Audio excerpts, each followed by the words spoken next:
안녕하세요. 예수비전 성결교회 안희한 목사입니다. 제가 한국 교회 앞에 공개적으로 사과할 일이 있습니다. 너무너무 중요한 일입니다. 전광훈 목사 관련된 사과입니다. 전광훈 목사가 한창 이단으로 몰려가고 있을 때 막아주는 역할을 제가 했거든요. 상당 부분 했거든요. 이 부분에 대해서 공개적으로 한 번은 사과해야 되겠다 생각을 했습니다. 이 시간에 방송을 통해서 사과의 말씀드립니다. 제가 잘못했습니다.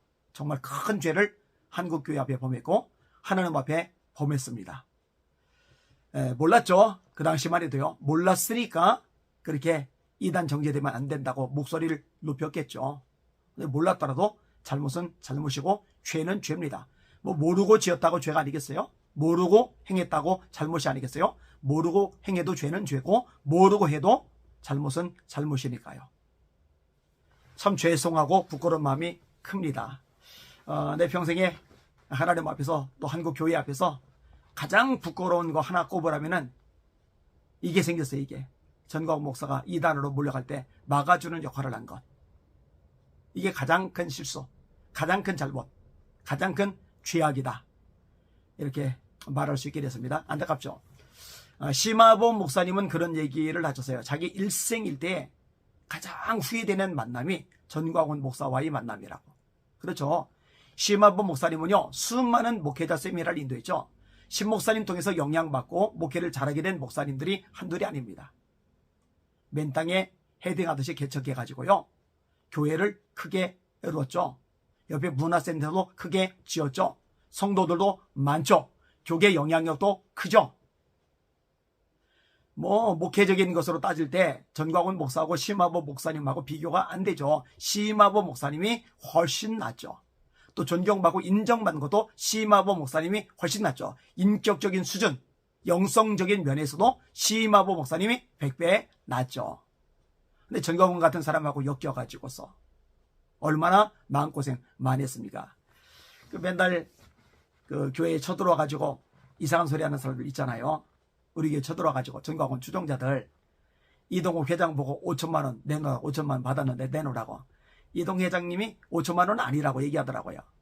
그리고 쓴 돈이 본인 돈이 더 많다고 이야기하더라고요. 그리고 그거는 내놓으라고 하면 안 되죠. 저보고도 1,000만 원 내놓으라고. 그거 제가 달라고 한 것도 아니고 돈 많다고 넉넉하다고 그러는데 일부러 줘놓고 뭘 달라고 그래요.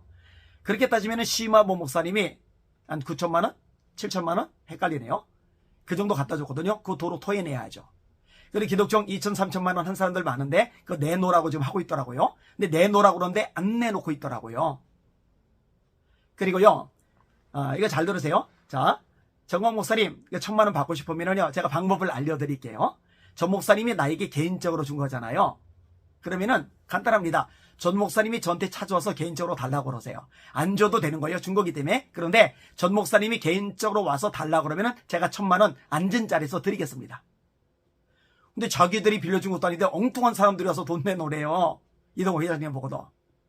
그거 내놓으라고 하기 전에 지금 기독청 짓는다고 해서 줬는데 기독청 안 짓고 있잖아요. 목적 가지고서 기부했는데 목적에 맞지 않게끔 하면 그거는 돌려줘야 되거든요. 그거나 좀 빨리 돌려주십시오.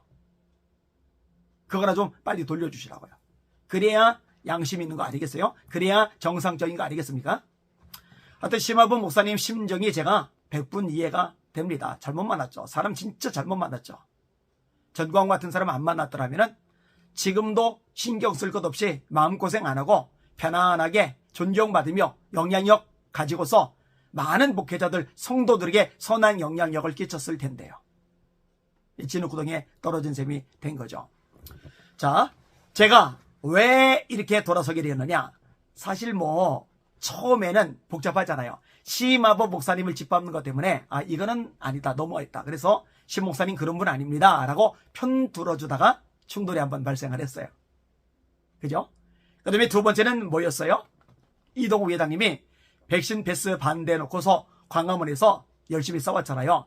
학부모들이 저 멀리 지방에서도 올라와가지고 토요일마다 집회를 열었잖아요. 경북도지사도 만났어요. 이동욱 회장님이. 약속 받아냈죠. 그리고 결론을 내렸죠. 질본청에도 영향을 미쳤죠. 또 서울시와 소송해가지고 14차례가량 승소하면서 광화문 집회도 얻어내죠. 10,000명 이상 집회도 된다. 그거 얻어낸 건 전광훈이 아닙니다. 전광훈은 숨어서, 비겁하게 숨어서 온라인으로 예배드렸죠. 그 만들어낸 건 이동욱 회장님이란 말이죠. 애를 쓴 거예요. 정말 고생을 많이 한 거예요. 자, 그런데 이동욱 회장님이 집회를 해야 되는 장소를 차로 막아버린 거예요. 본인들은 딴 데서 집회하고 있으면서 회방을 친 거죠. 좋아요. 뭐 사람이 욕심낼 수도 있고 뭐 실수할 수도 있고 또 무례를 범할 수도 있어요. 사람이니까. 그러면은 내가 미안했다. 내가 잘못했다. 사과 한마디만 했으면 되는데 이동욱 회장님을 완전히 짓이겨 버리려고 그랬어요. 그건 아니죠. 제가 나설 수밖에 없는 거예요. 그 다음에 33인 나라사랑 목회자 모임이 태동되었을 때 이거는 전광훈과 전혀 상관이 없어요. 전광훈을 짓밟을 생각도 없었고 전광훈에 대해서 공격할 마음을 가지고 만들어진 단체도 아닙니다. 그런데요, 그 33일 이름을 열거해가면서 얼마나 짓이기고 조롱하고 짓밟아 버립니까? 그러면 안 되는 거죠. 자, 이 세 가지 건수가 시발점들이 되는 거예요. 그래서 충돌이 좀 생겼어요. 그런데요, 그런 것들 뿐이었다면요, 어느 정도 충돌을 하다가 제가 중간에 그만뒀겠죠. 그런데 깊이 알아갈수록 이거는 보통 심각한 게 아니에요. 전광훈 목사가 하나님 자리에 올라가 버린 거예요. 하나님의 말씀을 훼손시키고 있는 거예요. 진짜로 해서는 안 될 말들, 행동들이 너무 심각하게 많은 거예요. 그거를 제가 수차례 반복해서 방송에서 말씀을 드렸으니까 더 이상은 말씀드리지 않겠습니다. 그래서 그것 때문에 싸우게 된 겁니다. 본격적으로요. 왜냐? 진리와 비진리의 싸움이기 때문에. 여러분, 바울 사도가 사랑을 말씀하지 않습니까? 내가 사람의 방언과 천사의 말을 할지라도 사랑이 없으면 소리나는 구리와 울리는 꽹가리가 되고, 내가 예언하는 능이 있어 모든 비밀과 모든 지식을 알고 또 산을 옮길 만한 모든 믿음이 있을지라도 사랑이 없으면 내가 아무것도 아니요. 내가 내게는 모든 것으로 구제하고 또 내 몸을 불사르게 내어줄지라도 사랑이 없으면 내게 아무 유익이 없느니라. 믿음, 소망, 사랑, 이 세 가지는 항상 있을 것인데 그 중에 제일은 사랑이라. 사랑은 율법의 완성이다. 사랑은 율법의 마침이다. 이렇게 사랑을 많이 강조하는 바울 사도가요, 끝없이 싸우는 게 있어요. 끝없이 다투는 게 있어요. 사도행 15장에도 보니까 율법주의자들, 할례주의자들, 그들하고 심히 다투었다라고 성경은 말씀하고 있죠. 그 이후로도 마찬가지입니다. 바울 사도의 입에서 아주 거칠고 싸나운 듯한 표현의 말이 나옵니다. 우리나 혹 하늘에서 내려온 천사라 할지라도 우리가 너에게 전한 복음 외에 다른 복음을 전하면 저주를 받을지어다. 복음을 훼손하기에, 말씀을 훼손하기에, 이거는 용납이 안 되는 거예요. 이거는 사랑이란 이름으로 덮어두고 갈 게 아닌 거예요. 그러니까 바울 사도가요, 이 부분 때문에 얼마나 고통을 많이 겪는지 몰라요. 이고니온에서요, 유대인들이 돌로 치려고 그러니까 루가니아의 두성으로 가요. 루스드라에서 안진뱅이 일으키죠. 또 많은 사람이 예수 믿게 되죠. 이때 이고니온에서 쫓아온 유대인들이 바울을 쳐서 죽은 줄 알고 성 밖에 버려요. 그게 사도행전 14장입니다.